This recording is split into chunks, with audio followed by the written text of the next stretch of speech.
Hello everyone, welcome to my channel Tasty Treat by Anjana. Please like, share and subscribe to my channel. I hope you all like this video.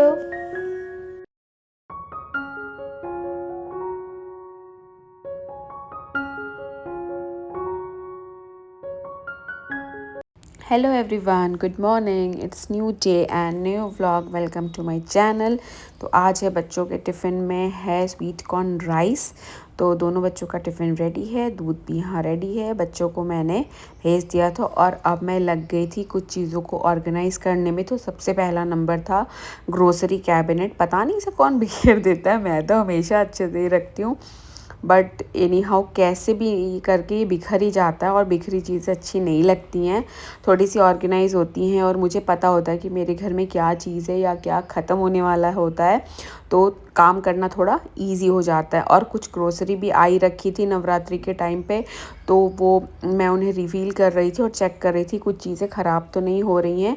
सारी चीज़ों को अच्छे से segregate कर दिया था मैंने यहाँ पर।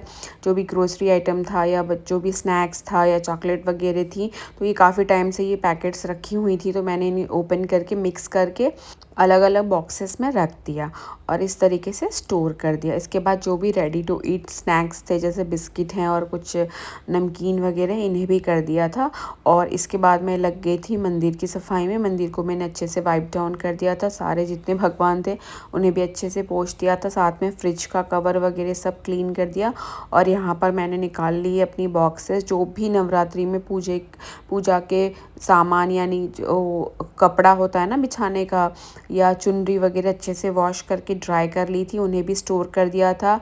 और ये जितना भी पूजा का सामान है, ये भगवान की जो बुक किताबें होती हैं डेकोरेशन का, ये हवन पात्र, जितनी भी चीज़ें हैं, इनको एक बड़े बॉक्स में स्टोर कर दिया मैंने। इस तरीके से ना मैं अलग अलग 2-3 बॉक्सेस में स्टोर कर देती हूँ।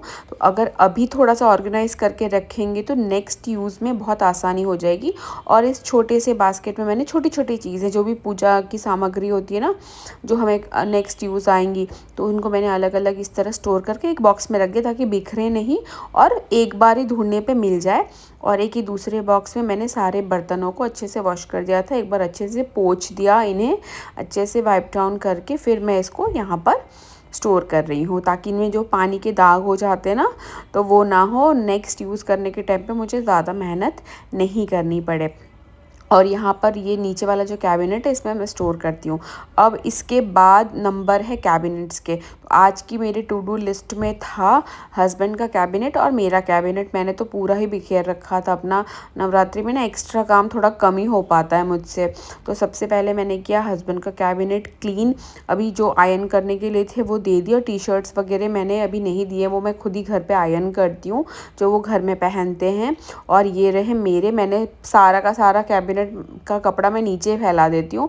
उसके बाद मैंने सेग्रीगेट कर लिया, जैसे सूट थे वो अलग कर दिया, साड़ी थी वो अलग कर दिया, दुपट्टा है उसे मैं अलग स्टोर करती हूँ, लेगिंग्स वगैरह है अलग स्टोर करती हूँ। ये अभी जो देखा वो मेरा डेली कैबिनेट था, और ये मेरा सूट का कैबिनेट है, सबसे नीचे वाला जो है। तो इसको भी मैंने कर दिया। इस तरीके से ना मैं पाउचेस में स्टोर करती हूँ, तो लंबे टाइम तक चीज़ें अच्छी भी रहती हैं और ऑर्गेनाइज रहती हैं, ढूंढने में आसानी होती है। तो जितने भी खाली पाउचेस थे ना, और अभी फ़िलहाल लास्ट 15 दिन में मैंने जो भी ड्रेसेस पहनी थी उन्हें वॉश कर करके ना मैं एक जगह ही रखते जाती हूँ। तो अब मैं जाके सबको स्टोर कर रही हूँ। ये एक अलग पाउच है जो अभी आप देख रहे हैं, इसमें मैं चुन्नी रखती हूँ। मतलब एक्स्ट्रा जितने भी दुपट्टे होते हैं ना मेरे, जो हमने ऐसे अलग से ले लिए होते हैं, तो मुझे याद रहता है कि अगर मुझे किसी चीज़ के साथ में इसको पेयर करना है ना, ढूंढना नहीं पड़ता है। ये एक चुन्नी वाला पूरा एक पाउच है, इसको मैं ओपन करती हूँ, देखती हूँ किसी के साथ मिसमैच या मतलब मैच वगैरह कर रहा है तो। और ये जो अभी ऑरेंज बैग है ना, ये लेगिंग्स का बैग है। तो जितनी भी मेरे पास एक्स्ट्रा लेगिंग्स है ना, मैं इसमें स्टोर करती हूँ। फिर अगर मुझे कभी मैच करानी हो ना, तो मैं करा लेती हूँ। यहाँ एक साइड राइट साइड है ना हैवी सूट है, यहाँ बीच में नॉर्मल सूट है, और ये कुछ एक्स्ट्रा मेरे जिम वेयर और एक्स्ट्रा ड्रेसिंग है वो है। अब मैं सीधे मिल रही हूँ आपसे शाम को। और मैं यहाँ पर बना रही हूँ बहुत ही सिंपल सा, कंफर्टिंग सा, सोलफुल मील। मेरा फेवरेट है दाल, राइस और कोई भी फ्राई सब्ज़ी, मतलब कोई भी भुजिया सब्ज़ी जिसे बोलते हैं ना, फ्राई की हुई, आलू की हो, भिंडी हो, कच्चे केले की हो, मतलब या मतलब कोई भी फ्राई सी सब्ज़ी। तो आज मैं बना रही हूँ बहुत ही यमी सी केले की फ्राई सब्ज़ी। तो सबसे पहले मैंने क्या किया, अरहर की दाल को सोक कर दिया। दाल को हमेशा सोक करके ही बनाना चाहिए, इससे कुकिंग टाइम भी कम लगता है और डाइजेशन इश्यू भी नहीं आते हैं। तो दाल को मैंने अच्छे से 3 पानी वॉश करके सोक कर दिया है। राइस भी मैंने निकाल लिया था, इसे मैं बाद में सोक करूँगी। और धनिया भी क्लीन करके मैंने रख दिया था। कच्चे केले को छील लिया था। दाल के तड़के के लिए एक अनियन, एक टमाटो, इसे भी मैंने पानी में डिप करके रख दिया था। लहसुन और मिर्ची, दाल और सब्ज़ी के तड़के के लिए ये भी रेडी कर दिया था। तो सबसे पहले दाल का जो पानी सोक किया था ना, उसे फिर से मैंने डिस्कार्ड कर दिया, फ्रेश वाटर यूज़ किया है। साथ में मैं इसमें ऐड करूँगी सॉल्ट और हल्दी और साथ में थोड़ा सा घी। आप घी की जगह ऑयल वगैरह कुछ भी ले सकते, पर मैं हमेशा घर का घी ही इस्तेमाल करती हूँ। साथ साथ में मेरी चाय भी बन रही है, शाम का टाइम है, मतलब अभी दिन नहीं छिपा है। और मैं दाल में ऐड कर रही हूँ टमाटर, और टमाटर को सूंघने की मेरी मतलब एक आदत सी हो गई है। इसके पीछे भी एक रीज़न है। मतलब जब 2020 में फ़र्स्ट वेव आई थी ना कोरोना की, तो ऐसे हम सब्ज़ियाँ वो जो फेरी वाले आते हैं ना, उनसे लिया मैंने। बहुत ही ना फ्रेश से, इतने सुंदर से कड़क कड़क से टमाटर थे, और जैसे मैंने उसे कट किया ना, उसमें इतनी गंदी स्मेल आई थी मुझे। तब से मुझे इतना वहम हो गया है ना कि मतलब पूरे साल अगर मैं 10-20 भी टमाटर अगर चॉप कर रही हूँ ना, तो मैं एक एक टमाटर को स्मेल करके ही यूज़ करती हूँ। ऐसी मेरी आदत हो गई है। तो मैं टमाटो को दाल के साथ ही मैं बॉईल कर देती हूँ ना, तो पकाने में थोड़ा आसानी हो जाता है। साथ में मैंने ये क्या बोलते हैं, हरी मिर्ची और लहसुन भी चॉप कर लिया है। मिर्ची को मैं बहुत फाइन चॉप नहीं करती हूँ, मेरे बच्चे भी छोटे हैं ना, कभी मुझे लगता है कभी धनिया समझ के उनके मुंह में मिर्ची आ जाए, तो इसलिए ना मैं थोड़े बड़े बड़े साइज़ के हमेशा मिर्ची चॉप करती हूँ। अनियंस को भी मैंने यहाँ पर चॉप कर लिया है।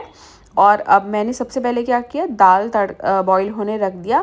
जब मैं दाल बॉईल होने रखती हूँ ना, तो मैं चावल को सोक कर देती हूँ। अगर 15 मिनट लगा है दाल बॉईल होने में, तो 15 मिनट इनफ होता है राइस सोक होने में।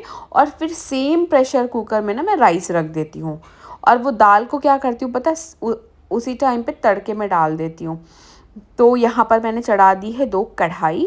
एक में मैं लोहे वाली में मैं हमेशा भुजिया सब्ज़ी बनाती हूँ, उसमें बहुत अच्छी बनती हैं और टेस्ट भी बहुत अच्छा आता है। और केले को जब बनाना हो तभी पानी से बाहर निकालें, बहुत जल्दी ऑक्सीडाइज हो जाएगा और ब्लैक पड़ जाएगा। दोनों कढ़ाई को मैंने एक साथ ही मतलब गैस ऑन कर दिया था, तड़का भी साथ में लगा दिया था। और बिल्कुल सिंपल सा तड़का, सब्ज़ी में बिल्कुल जीरा, लहसुन, मिर्ची, नमक, हल्दी और कच्चा केला, दैट्स इट। मैं इतना ही डालती हूँ हमेशा। मेरे घर ना भुजिया सब्ज़ी ऐसे ही बनती है, मतलब मैं ऐसे ही बनाती हूँ।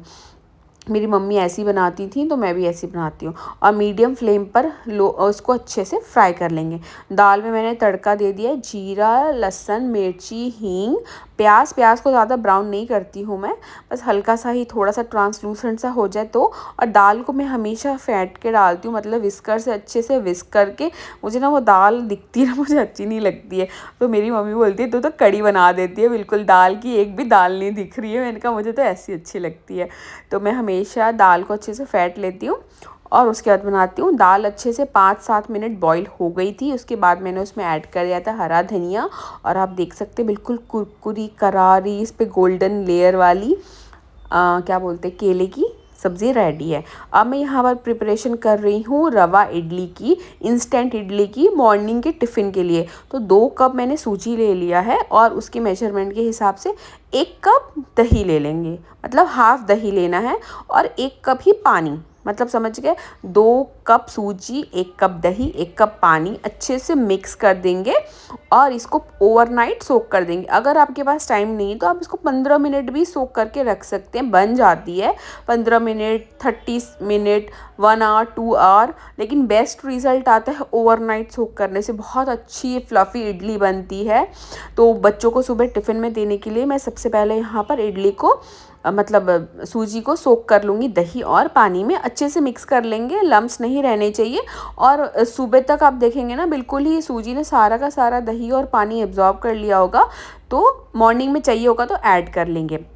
और ये है मेरी किचन एवरीथिंग इज़ डन। दूध बॉईल कर दिया है, सुबह इडली का कुकर निकाल लिया है, तड़के के लिए कढ़ाई भी निकाल दी थी और मैंने यहाँ पर बैटर रेडी कर दिया था। Everything is done. आज की वीडियो में सिर्फ इतना ही। मिलती हूँ मैं आपसे नेक्स्ट वीडियो में, तब तक के लिए bye bye and thank you so much for watching. Thank you for watching, bye bye.